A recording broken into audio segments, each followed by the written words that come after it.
Good morning! Magandang umaga, maayong adlaw mga kasimple to everyone, maayong adlaw. So ayan po, medyo cloudy at mukhang paulan. Inutusan tayo ni Amo na bumili ng mga necessities for tomorrow's food niya. And tayo naman po masunurin at wala naman tayong choice kundi ang sumunod. So labas tayo. Ito yung nakikita natin. Nagtataas ang mga buildings. Ganyan po talaga dito sa Hong Kong. Pati tulay, ang lalaki ng mga tulay.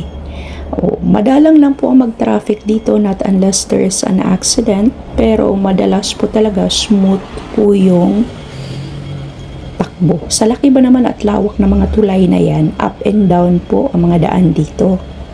Maganda talaga ang infrastructures nila dito. Akalain mo yun, nasa kaliit-liit na bansang ito. Pero maganda yung infrastructures nila. Oo. Maganda yung mga buildings nila, maganda yung mga facilities nila. Tingnan nyo po. At saka malinis din po kahit paano. Oo. At dito naman po sa Hong Kong talagang mahigpit po ang batas trapiko. Not unless matapang ka o may pera ka kasi may pambayad ka sa jaywalking. Kaya tayo ay susunod sa batas trapiko. Ayan po. Ang lalaki ng mga tulay dito, ito yung nakikita ko. Oo. Sabi ni Amo, mag-bus ka. Pero ang trip ko ay maglakad-lakad dahil of course, vloggeries tayo. Pero sadyang napagod, ayan, sumakay na ng bus. Pagsakay ko ng bus, yan po yung nakikita ko. Kasi nga po, yung bahay ni Amo ay tabing dagat. Oo.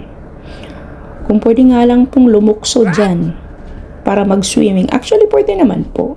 Doon po sa malapit sa amin ay may nag-swimming po dong mga matatanda every morning as an exercise. Pero tayo po ay busy, umaga pa lang, pagising pa lang, saktong hilamos lang at toothbrush ang magagawa. Hindi na. Ayan. Ito po yung realidad dito sa Hong Kong. Talagang ang tataas na mga buildings nila dito.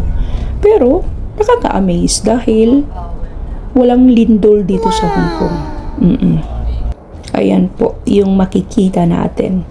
Skyscrapers, buildings sa Hong Kong.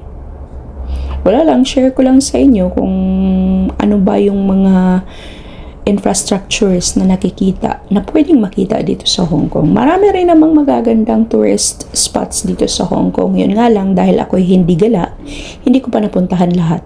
Sa ilang taong nandito ako. Yun nga ho'y umulan na. Patay, wala tayong payong. Okay, bye. Hanap muna tayo.